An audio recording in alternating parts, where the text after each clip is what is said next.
By the time that HOA Karen filed her fraudulent lien on my 3,200-acre ranch, I already had the FBI investigating her $2.3 million mineral rights heist, the evidence documented, and her confession recorded. She thought she was stealing from some ignorant farmer. Turns out this farmer had been building a federal case. Picture this. You're fixing a fence post on land your great-grandfather homesteaded 60 years ago. The morning mist rolls across pastures where 3 generations of your family raised cattle. You can smell the fresh hay, hear your Angus lowing in the distance, feel the crunch of gravel under boots that have walked this same path thousands of times. Then you open your mailbox and find a certified letter that changes everything. Notice of property sale. Your 3,200 acres have been sold at auction for unpaid HOA dues of $847. That's exactly what happened to Jake Riverside. And what he did next didn't just destroy one corrupt HOA, it sent shockwaves through the entire system. What would you do if strangers legally sold your family's legacy while you were at work? Drop a comment and tell me where you're watching from, because this story proves that sometimes the quiet ones hit back the hardest. Jake Riverside, 52 years old, third-generation cattle rancher, had calloused hands that told the story of honest work. His great-grandfather had homesteaded this land back in 1960, when you could still claim your piece of the American dream with sweat equity and determination. The rolling hills stretched as far as you could see, bisected by a creek that never ran dry, dotted with black Angus cattle that knew Jake's voice from a quarter-mile away.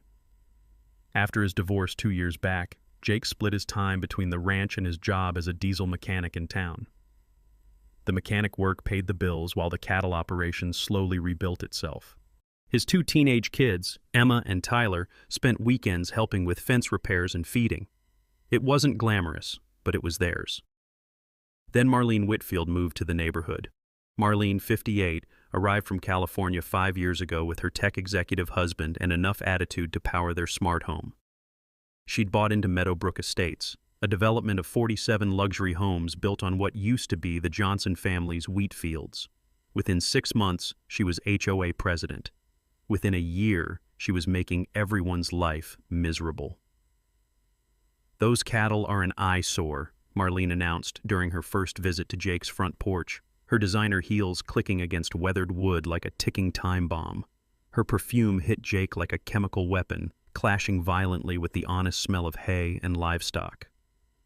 Property values in our community depend on maintaining certain standards. Jake held the leather-bound property deed his grandfather had passed down, feeling its familiar weight in his work-roughened hands. "Ma'am, with respect, your community ends at that fence line. This here's been cattle country since before you were born." But Marlene wasn't listening.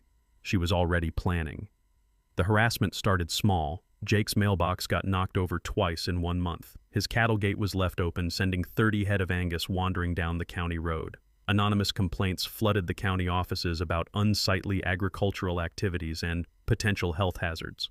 Then came the property assessor, looking confused as he walked Jake's land with a GPS unit. "Sir, I hate to tell you this, but according to our records, portions of your property have been reclassified." "Reclassified as what?" "Part of the Meadowbrook Estates HOA jurisdiction. Shows here it was updated in 2019 due to, let me see, abandoned agricultural status." Jake nearly choked on his evening coffee. The bitter taste matched his mood as he stayed up until 2 a.m. reading legal documents by lamplight.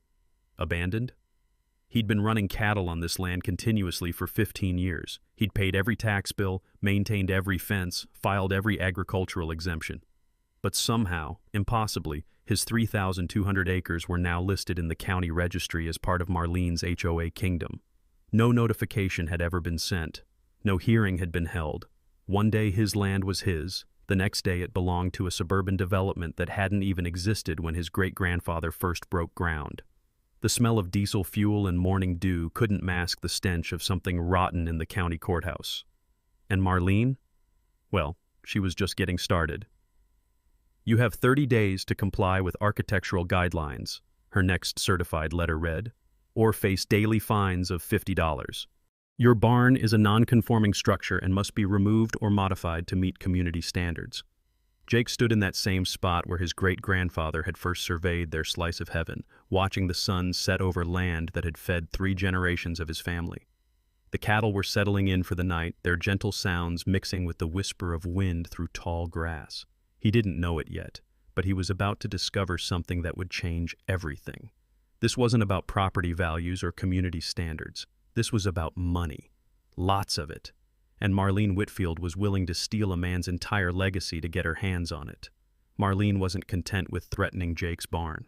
She was just warming up. The harassment escalated faster than a prairie fire in August. First came the cease and desist letter, stamped with the HOA's official seal and delivered by a process server who looked embarrassed to be there. The letter demanded immediate removal of all non-conforming agricultural structures, including Jake's barn, his equipment shed, and somehow even his grandfather's original water well. "Ma'am," the process server had said, shifting uncomfortably on Jake's porch, "I've served a lot of papers, but this one seems unusual." The smell of fresh-cut grass from the HOA's obsessively manicured common areas drifted across the property line like an invasion. Jake could hear the constant whir of their industrial mowers, maintaining grass so perfect it looked fake. Nothing says community like a $500 fine for having the wrong mailbox color, Jake thought grimly. But Marlene had connections. Her husband, tech executive Bradford Whitfield, knew people in all the right places. Within a week, the county inspector showed up unannounced, clipboard in hand, and a frown that suggested this wasn't his first suspicious visit. "Sir, according to our records, this land has been classified as part of Meadowbrook Estate subdivision since 2019, Inspector Morrison said, squinting at his computer tablet with the expression of a man who'd seen this script before. Jake felt his blood pressure spike. "That's impossible. I've been paying property taxes on this land for 15 years. Morrison turned his tablet around, showing Jake the screen. There it was, in digital black and white, his 3,200 acres listed under HOA management, classified as residential agricultural instead of pure agricultural. The change was dated April 15th, 2019. Jake remembered that date. He'd been deployed with the National Guard for tornado relief, except he hadn't been deployed. He'd been working at Morrison's Diesel every single day that month, and he had the timesheets to prove it. Here's something Jake's mechanic buddy had taught him years ago. When county databases get administrative corrections, they don't require owner notification if the property appears abandoned. Some clerk downtown could literally steal your land with a few keystrokes, and you'd never know until it was too late. "This is fraud," Jake said quietly, but his voice carried the weight of 3 generations of honest work. Morrison shrugged, but Jake caught something in his eyes. Guilt? Fear? "I just enforce what's in the system, sir. You'll need to take it up with the county clerk's office." Jake's counterattack was swift and methodical. If 15 years of mechanical work had taught him anything, it was that every problem had a solution if you approached it systematically. He hired Kowalski Land Surveying, the same outfit his grandfather had used in the 1960s. Old Pete Kowalski's son ran the business now, and he remembered the original survey stakes. "Your great-granddad drove those markers deep, Jake. Let's see if they're still there." They were. And when Pete Jr. ran his modern GPS equipment along the original boundary lines, something beautiful emerged. The HOA's precious common area, that perfectly manicured strip of grass between the development and the county road, actually sat 50 feet inside Jake's property line. "Well, I'll be damned," Pete Jr. muttered, checking his readings twice. According to the original federal homestead grant, the HOA built their main entrance on your land. But here's where Jake's mini-twist came into play. Instead of immediately confronting Marlene, he did something smarter. He researched her background and discovered she'd been fired from her California HR job for a discrimination lawsuit. More importantly, he found out that Inspector Morrison lived in Meadowbrook Estates, 2 houses down from Marlene. Jake's response was beautifully calculated. He filed a counter-complaint about the HOA's unpermitted storm drainage system, then posted "No trespassing private property" signs right through the middle of their manicured entrance. When Marlene's Lexus squealed into his driveway, he was ready. "You cannot put those signs there!" she shrieked, her voice climbing higher than a rusty gate hinge. Jake was leaning against his truck, holding a manila folder. "According to the original survey, ma'am, your community entrance has been trespassing on my property for 5 years. But that's not the interesting part." He opened the folder, revealing Morrison's employment history and address. "The interesting part is how county inspectors who live in your HOA keep finding problems with properties you want to acquire." Marlene's face went white. She hadn't expected Jake to connect those dots. That evening, Jake called his ex-wife Patricia, As a paralegal, she'd seen enough property disputes to spot the pattern immediately. Jake, this isn't random harassment. This is systematic title fraud. Someone's been planning this for a long time. Outside, his cattle were settling in for the night, but Jake was just getting started. The sound of his old truck engine ticking as it cooled mixed with the distant hum of the HOA's security lights. Everything looked peaceful, but Jake now understood he was fighting something much bigger than petty neighborhood disputes. Tomorrow, he was going to find out exactly how deep this conspiracy went. Marlene didn't like being cornered. Like most bullies, she escalated when her bluff got called. Within 48 hours of Jake's property line revelation, the HOA board, all 5 members handpicked by Marlene, held an emergency meeting to address the ongoing violations at 47250 County Road 18. That was Jake's address, and he wasn't invited to defend himself. The meeting minutes, which Jake obtained through a public records request, read like a hit list. $50 per day for non-compliant agricultural structures, another $50 for failure to maintain approved landscaping standards. Somehow his cattle had become unauthorized livestock subject to daily fines until removed. The math was staggering, $12,000 in retroactive fees dating back to 2019, plus accumulating daily penalties. Jake's ex-wife, Patricia, sharp as always, spotted the real trap immediately. They're not trying to collect money, Jake. They're manufacturing a debt big enough to justify foreclosure. The smell of legal paperwork and desperation filled Jake's kitchen as he spread documents across his grandfather's old oak table. Every bill, every tax payment, every agricultural certification for the past 15 years. If they wanted a paper war, he'd give them one. But Marlene wasn't finished flexing her connections. Her next move was pure poison. She convinced the county to classify Jake's cattle as nuisance animals requiring special permits. Suddenly, the livestock that had grazed this land for decades were illegal. Jake's response was to hire Sarah Bennett, the sharpest real estate attorney within 100 miles. Sarah had grown up on a farm before law school, which meant she understood both agriculture and legal warfare. Her first move was brilliant. She requested a complete title history going back to the original homestead grant. "Jake," Sarah said, her voice tight with controlled anger as she reviewed the documents, "someone's been very busy in the county clerk's office. Your property wasn't just accidentally added to the HOA registry, it was specifically targeted. The smoking gun was hiding in plain sight. The administrative correction that transferred Jake's land had been signed by Deputy County Clerk Rebecca Torres. Sarah's research revealed that Torres lived at 1247 Meadowbrook Lane, 3 houses down from Marlene.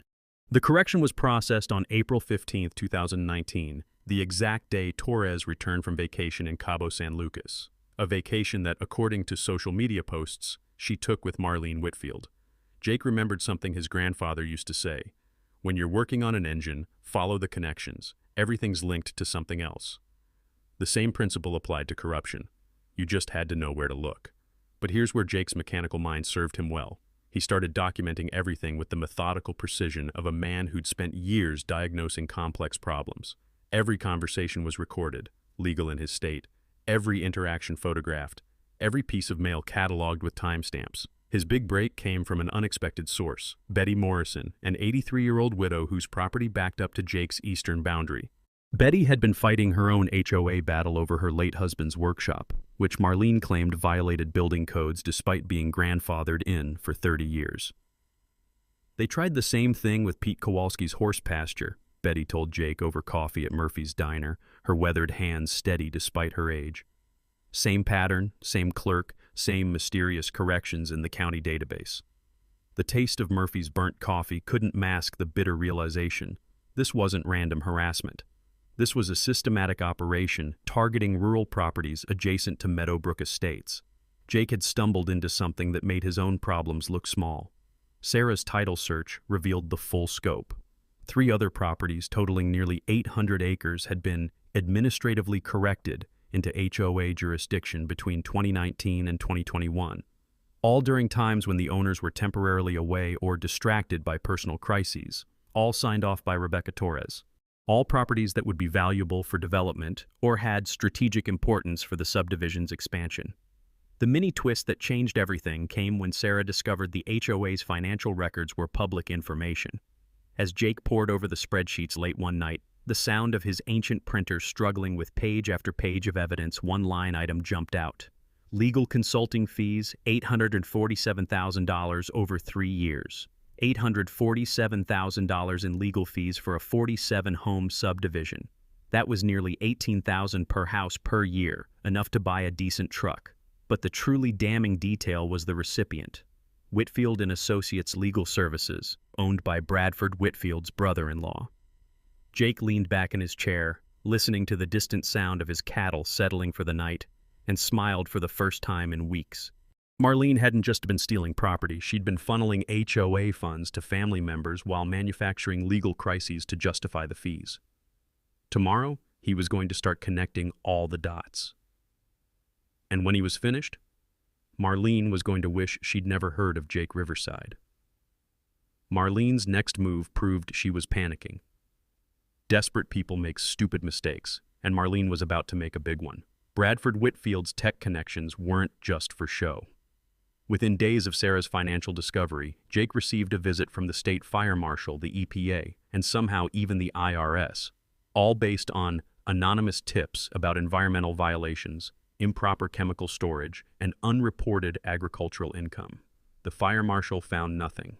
Jake's diesel storage tank was properly permitted and inspected annually. The EPA discovered that Jake's cattle operation was actually improving water quality through rotational grazing, something they grudgingly admitted after testing his creek water. But the IRS audit was designed to be punishment regardless of outcome. Even innocent taxpayers could be financially ruined by a lengthy federal investigation. Jake's ex-wife Patricia watched him sort through boxes of receipts at his kitchen table, the smell of old paper and anxiety filling the room. "This isn't random, Jake. Someone with serious connections is trying to destroy you systematically." But Jake had been thinking like a mechanic again, and mechanics know that when multiple systems fail simultaneously, you look for a common cause. He hired a private investigator, a retired state trooper named Buck Hawkins, who specialized in white-collar crime. Buck's research revealed the beautiful, terrible truth. Bradford Whitfield's tech company, Horizon Data Solutions, had recently partnered with Chesapeake Energy Development to provide geographic data analysis for mineral rights acquisition. In plain English, they used satellite data and geological surveys to identify valuable land for energy extraction. Jake's ranch wasn't just sitting on dirt. It was sitting on one of the largest natural gas deposits in the county, worth an estimated $2.3 million over 10 years in extraction rights. The geological survey had been completed 18 months ago. The systematic harassment of Jake had begun 6 months later. "They weren't trying to steal your land," Buck explained, his gravelly voice carrying the weight of 30 years in law enforcement. "They were trying to steal your mineral rights, get the land through HOA foreclosure, then lease the gas rights to Chesapeake." The mini twist that sealed Marlene's fate came from an unexpected source: her own arrogance. During a heated HOA board meeting that Jake's new ally Betty Morrison secretly recorded, Marlene lost her temper completely. "We have invested too much time and money in this project to let some hillbilly farmer ruin everything," her voice carried clearly on the recording. "Bradford's connections at Chesapeake are expecting delivery of those mineral rights by December, and we cannot afford any more delays." Betty Morrison, all 83 years of righteous fury, had managed to record the entire 40-minute meeting on her grandson's phone. Marlene had just confessed to conspiracy, mineral rights fraud, and used language that revealed her true motivations weren't about property values. They were about raw greed. But Jake's real breakthrough came when Sarah discovered something that changed the entire legal landscape. Jake's great-grandfather's original homestead grant included federal anti-speculation protections that were still legally binding. Any attempt to fraudulently acquire homestead land for commercial development violated not just state law but federal law. "Jake," Sarah said, her voice tight with excitement as she spread the original 1960s documents across his kitchen table, "this isn't just fraud anymore, this is a federal case. The FBI takes homestead violations very seriously." The taste of genuine hope mixed with his morning coffee as Jake read through his great-grandfather's deed. The old man had been smarter than anyone realized, ensuring that the land would stay in the family and couldn't be exploited by speculators. 3 generations later, those protections were about to save the ranch. Jake's counterattack was swift and devastating. Sarah filed a quiet title action to clear his property deed completely, removing any trace of HOA authority. She also filed suit against the HOA for fraudulent lien and attempted theft. But the killing blow was her complaint to the FBI's white-collar crime division about systematic homestead fraud. Meanwhile, Jake expanded his coalition. Pete Kowalski's horse ranch had been targeted. Betty Morrison's workshop was under siege. 3 other rural landowners discovered their properties had been mysteriously corrected into HOA jurisdiction without their knowledge. They formed what Jake privately called the Grudge Squad. 7 property owners with a combined 3,000 acres and enough legal firepower to level Meadowbrook estates. The community response was immediate and overwhelming. Murphy's Diner started serving Justice Coffee with proceeds going to Jake's legal defense fund. The hardware store posted a sign, "We stand with rural property rights." Even the local bank president, whose family had farmed in the area for 4 generations, publicly supported Jake's fight. But the real pressure came from an unexpected source, the local newspaper. Editor Tom Bradley, whose grandfather had lost his farm to eminent domain abuse in the 1980s, turned Jake's story into a crusade. Rural Landowners Fight Corporate Land Grab ran as a front-page series that got picked up by agricultural publications statewide. Marlene was about to discover that stealing from farmers in farm country was like poking a hornet's nest with a stick. And Jake was just getting warmed up. The call that changed everything came on a Tuesday morning, while Jake was welding a broken gate hinge. Sarah's voice crackled through his phone with barely contained excitement. "Jake, you need to sit down for this. My title search just went back to the original federal land grant, and what I found is going to blow your mind." Jake set down his welding torch, the acrid smell of hot metal mixing with morning dew as he walked to his truck. "What kind of blow my mind?" "The mineral rights kind. Your great-grandfather's homestead. Grant doesn't just include the surface land. It includes everything underneath. Oil, gas, coal, the works. And Jake, there's a geological survey from 18 months ago showing massive natural gas deposits under your property." The world seemed to tilt slightly as Jake processed this information. His great-grandfather, a man who'd never owned anything fancier than a Ford pickup, had inadvertently secured mineral rights worth millions. How much are we talking about? Conservative estimate, $2.3 million over 10 years if the gas rights were properly leased. But here's the kicker. Someone else already knew about this.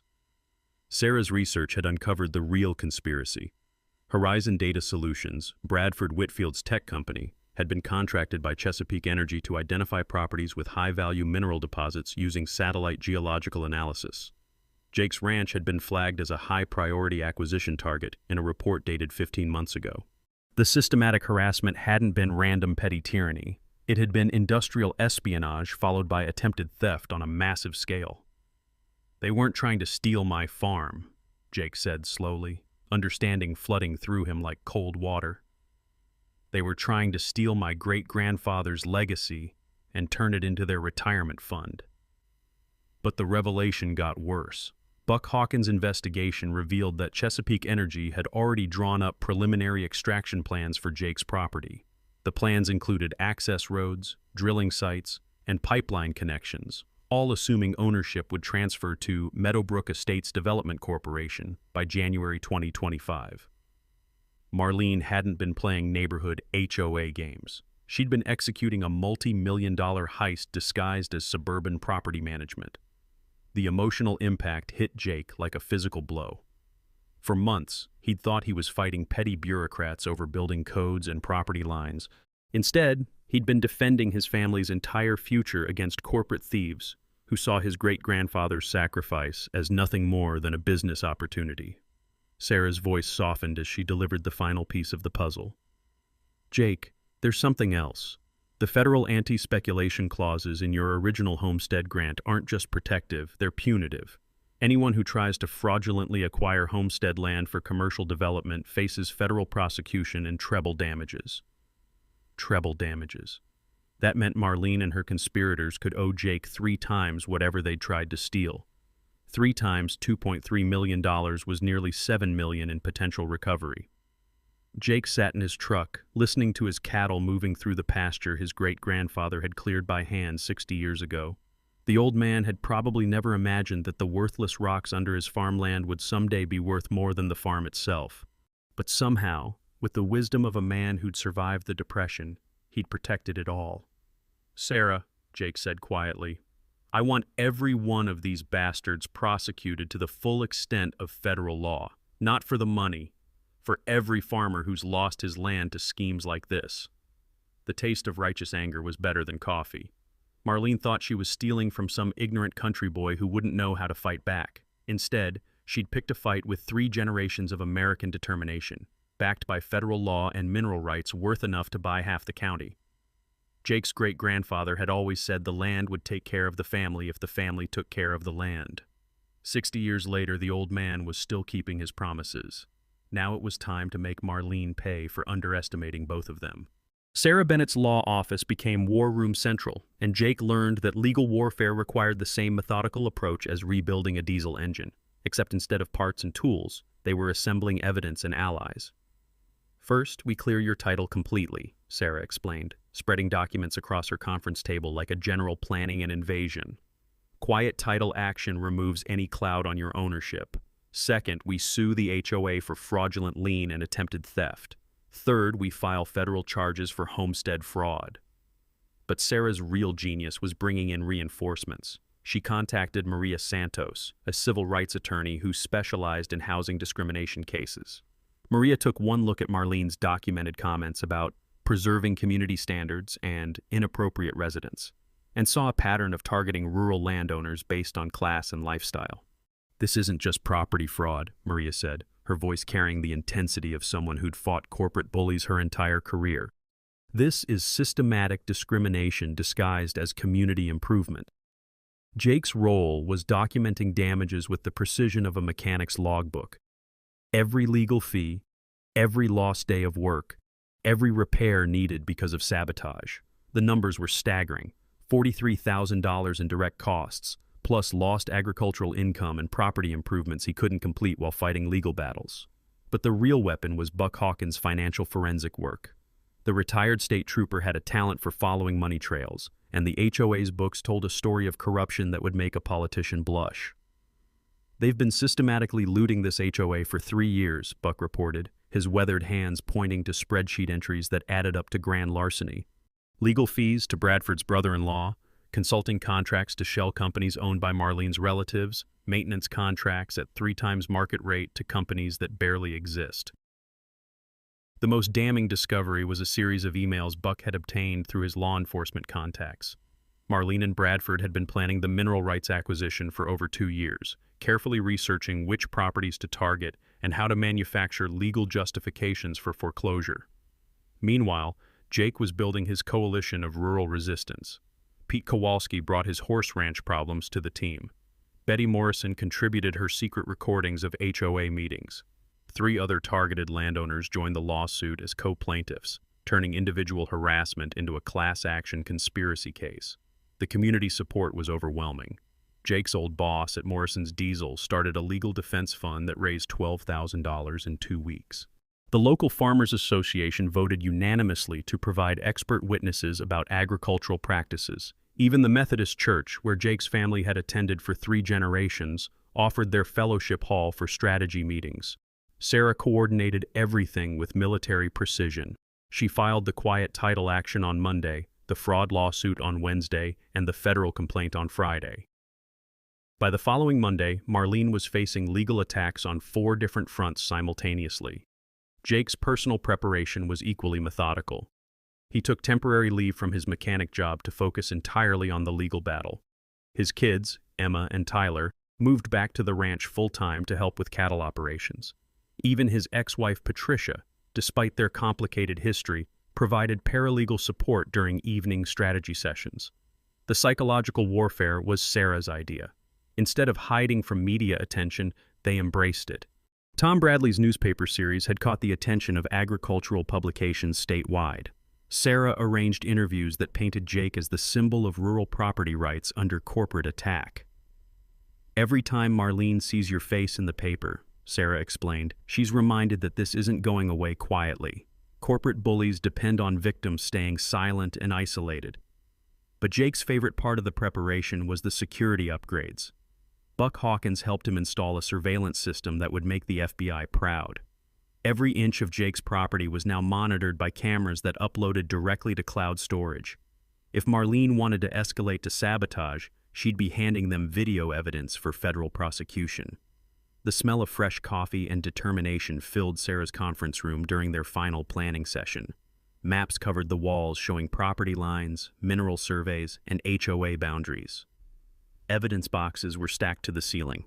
Phone records, financial documents, and email printouts created a paper trail that led directly to Marlene's conspiracy. "Jake," Sarah said, reviewing their timeline one final time, "in 60 days, we're going to present this case to a federal judge. Everything has to be perfect." Jake leaned back in his chair, thinking about his great-grandfather clearing this land with nothing but determination and a strong back. The old man had faced down the depression, drought, and economic collapse. Marlene Whitfield was just another obstacle to overcome. "Sarah," Jake said, his voice carrying 3 generations of stubborn resolve, "we're not just going to present this case. We're going to destroy them so completely that no HOA will ever try this scam again." The taste of justice was sweeter than honey, and Jake was ready to serve it. Cornered animals are dangerous, and Marlene Whitfield was about to prove just how vicious a suburban predator could become when her $1 million scheme started crumbling. The sabotage began subtly. Jake's cattle water troughs, which had provided clean drinking water for decades, suddenly reeked of motor oil. 30 head of Black Angus cattle stood around contaminated water sources, confused and thirsty, while Jake worked frantically to flush the systems and provide emergency water supplies. But Jake had learned from his grandfather's stories about range wars in the old days. Desperate people escalated, and escalation left evidence. Every contaminated trough was photographed, every gallon of ruined water documented, every vet bill for cattle health checks carefully cataloged. The fence cutting came next. Jake woke up to find his eastern boundary fence severed in 3 places, releasing his entire herd onto County Road 18 at 5 in the morning. The sound of 18-wheelers air braking to avoid cattle was the kind of wake-up call that aged a man 10 years in 10 seconds. Buck Hawkins' security cameras caught everything.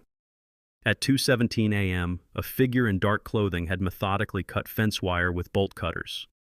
The figure moved with purpose, knew exactly where to cut for maximum chaos, and was careful to avoid the main surveillance positions. Almost like someone had studied the ranch layout extensively, Jake spent 6 hours rounding up cattle with help from neighboring ranchers, the smell of diesel exhaust and road dust mixing with his growing anger. But his mechanical mind was already working. The saboteur had avoided the obvious camera positions but hadn't thought about the wildlife cameras Jake used to monitor creek crossings. When Buck reviewed the wildlife footage, they hit the jackpot. Bradford Whitfield's Mercedes, license plate clearly visible, parked on the county road at 2:15 a.m. Bradford himself, tech executive turned midnight fence cutter, climbing through Jake's pasture with wire cutters and a flashlight. "Amateur," Buck muttered, watching the crystal-clear footage of Bradford's criminal trespass. 20 years of corporate boardrooms made him forget that crime requires skill. But Marlene wasn't finished. Anonymous tips flooded the IRS about Jake's unreported agricultural income. Environmental complaints claimed he was illegally dumping chemicals into the creek. Fire safety violations alleged improper propane storage. Each complaint required official investigations, legal responses, and time Jake couldn't spare. The mini-twist came when Jake realized the complaint patterns matched Marlene's corporate HR background perfectly. She was systematically filing every type of regulatory harassment she'd learned during her California career, trying to overwhelm Jake with bureaucratic warfare. Jake's counterattack was beautifully simple. Instead of defending against each complaint individually, he documented the pattern. Sarah filed a federal harassment lawsuit showing 23 separate false complaints filed within 6 weeks, all traceable back to Marlene through IP addresses and filing patterns. But Marlene's desperation reached new heights when she attempted direct bribery. County Inspector Morrison found an envelope containing $5,000 in cash slipped under his truck windshield, along with a note suggesting Jake's barn might accidentally fail inspection if Morrison needed vacation money. Morrison, already nervous about his connection to the scheme, immediately contacted the sheriff. The cash was photographed, fingerprinted, and traced back to a bank withdrawal from Marlene's personal account. Her handwriting analysis confirmed what everyone already knew. Marlene had just committed a felony while under federal investigation. Jake's 17-year-old son, Tyler, proved surprisingly helpful with the electronic warfare. Growing up with smartphones made him naturally paranoid about digital privacy. When Tyler noticed their home internet was suspiciously slow, he discovered someone was monitoring their wireless network from a van parked on county property. "Dad," Tyler said, showing Jake his laptop screen displaying network traffic analysis. "Someone's been reading our emails for 3 weeks." Buck's investigation revealed the van belonged to a private detective agency hired by Horizon Data Solutions. Bradford had commissioned professional surveillance of Jake's legal strategy, hoping to stay one step ahead of the federal investigation. But here's what Bradford hadn't considered. Federal investigators don't appreciate private citizens interfering with ongoing criminal cases. When Sarah informed the FBI about the electronic surveillance, Bradford's tech company became the target of its own federal investigation for obstruction of justice. The community response to the escalating sabotage was immediate and overwhelming. Local ranchers began patrolling Jake's property in shifts. Murphy's Diner started refusing service to anyone associated with Meadowbrook Estates. The hardware store owner posted a sign, "HOA board members not welcome." Jake stood in his kitchen, listening to police radios crackling as deputies investigated the latest incident. The bitter taste of contaminated coffee reminded him that Marlene was willing to poison his cattle to steal his land. But every crime she committed was another nail in her legal coffin. "Tyler," Jake said, watching his son expertly secure their computer network, "your great-great-grandfather never imagined his land would be defended with digital forensics." Tyler grinned. "Different war, same enemy, Dad. People who think they can take what's not theirs." Outside, Jake's cattle were settling into their night routine, protected now by cameras, neighbors, and the full attention of federal law enforcement. Marlene had escalated herself straight into federal prison. When physical sabotage failed, Marlene turned to psychological warfare with the viciousness of someone who'd spent decades destroying careers in corporate HR departments. The character assassination began with fake social media profiles spreading rumors about Jake's dangerous instability and history of violence.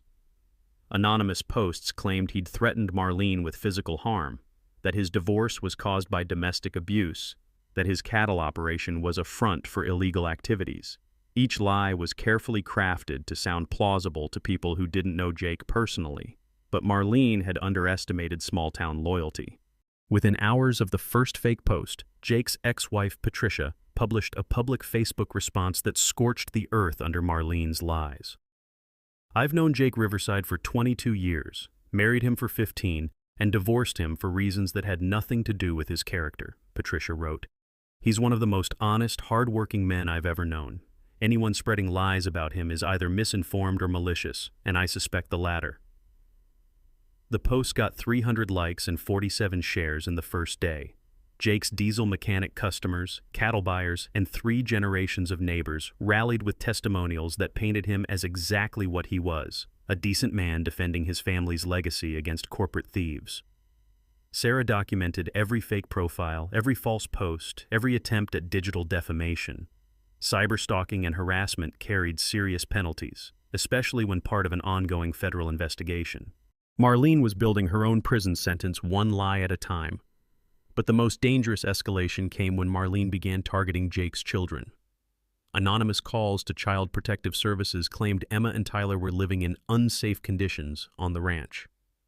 The complaints alleged inadequate supervision, dangerous farm equipment access, and exposure to an unstable father figure. The CPS investigation was thorough and invasive. Social workers interviewed the kids at school, inspected every building on the ranch, and questioned neighbors about Jake's parenting. The smell of fear and bureaucratic intrusion filled Jake's kitchen as he answered endless questions about his children's well-being. Emma, now 18 and fierce with protective anger, recorded her CPS interview with permission. "My father is the most responsible person I know," she told the social worker. "Anyone claiming otherwise has never seen him work 18-hour days to keep food on our table and cattle healthy." The CPS case was dismissed within 2 weeks, but the damage was done. Jake had been forced to hire a family law attorney, miss work for interviews, and explain to his children why strangers were questioning their safety. The emotional toll was exactly what Marlene had intended. Jake's counter-strategy was pure genius. Instead of hiding from the smear campaign, he embraced transparency. Tom Bradley's newspaper ran a feature story about a day in the life of Jake Riverside, complete with photos of him working with cattle, repairing equipment, and helping his kids with homework. The article's most powerful moment came when Tyler, 17 and mature beyond his years, spoke directly to the camera. "People are lying about my dad because he won't let them steal our family's land. That tells you everything you need about who's right and who's wrong." But Marlene's final desperate gambit revealed just how deep the corruption went. She offered Jake a settlement of $50,000 to drop all lawsuits and quietly transfer the mineral rights to Meadowbrook Estates Development Corporation. The offer came through an intermediary,